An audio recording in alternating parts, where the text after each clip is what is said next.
fait, je vais m'inspirer de ce qui a été dit par l'auteur. Et ma question est la suivante.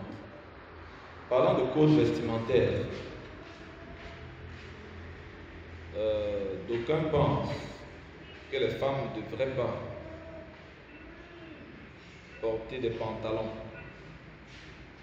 Je voudrais savoir si c'est biblique, s'il y a une référence y afférente, et si c'est le cas, peut-on donc dire que les habitants de l'Asie, des habitants de certains pays d'Asie, où le code vestimentaire c'est plus des soutanes, peut-on dire que ceux-là sont très bien vêtus?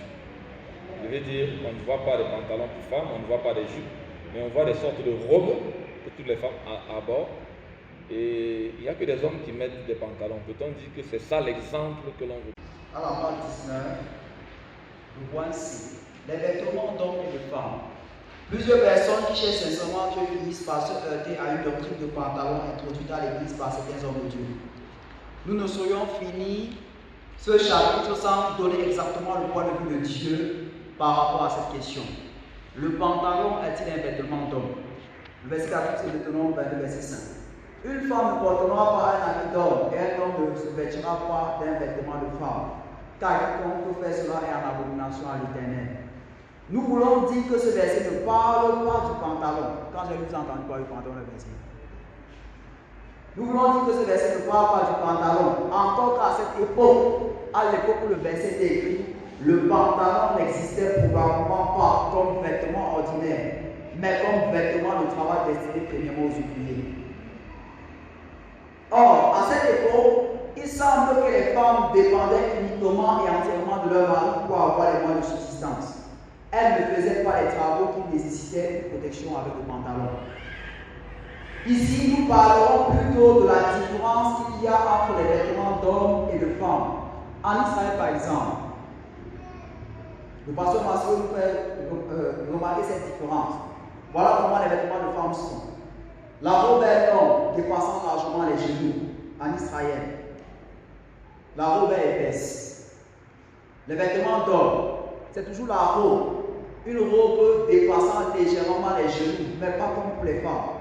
Une robe moins épaisse. Voilà pourquoi, si vous lisez la Bible dit que la mère de Samuel lui offrait pas comme cadeau chaque année une robe, une tunique, n'est-ce pas? Et on va nous dire, vous savez que chez les Israéliens, le pantalon n'était pas du tout comme vêtement ordinaire, on ne connaissait que les robes. Dans ce verset, dans ce passage, il n'est pas question du pantalon, c'est une mauvaise compréhension des Écritures. Il est question du vêtement d'homme. Et le vêtement d'homme dépend des contextes culturels aussi.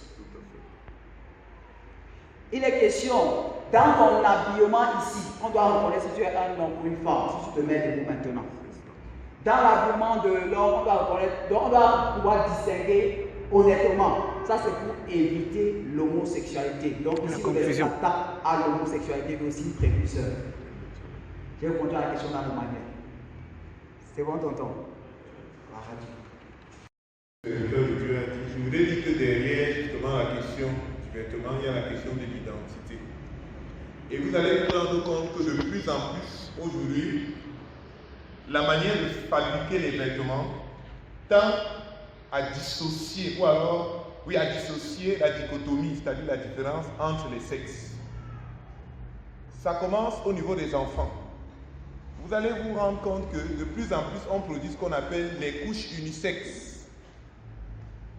Donc, les couches unisexes sont les couches qui peuvent être portées aussi bien par les garçons que par les filles.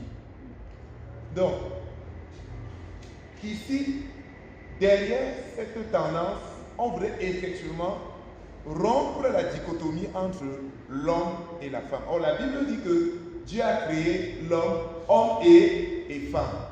Et à partir du moment où, toi, jeune fille, tu as tendance à porter des vêtements qui, socialement reconnus, sont des vêtements d'homme, ça veut dire que dans une certaine mesure, tu as un problème au niveau de ton identité.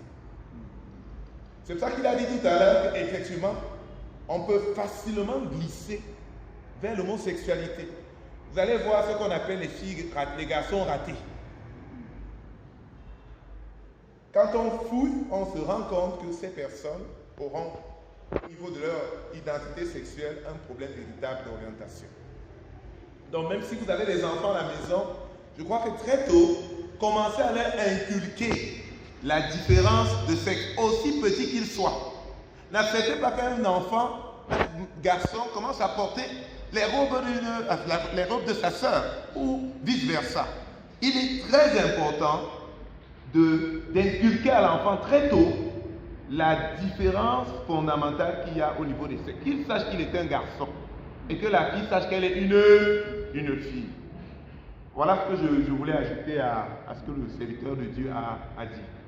Donc, le problème maintenant, quand socialement on sait faire la part des choses, il se pose un problème de décence. Donc la question n'est plus, est-ce que c'est la robe qui me rend plus décente ou pas? On peut mettre une robe, mais être très indécente. D'ailleurs, je suis souvent un peu amusé quand vous voyez les commandes qui se font chez les tailleurs ou les couturières. On laisse la poitrine dehors facilement. Donc, je crois que le problème n'est même plus simplement au niveau du type de vêtements, mais c'est véritablement, et je crois qu'il a su répondre à ça dans son livre, c'est au niveau de la décence. La décence. Merci.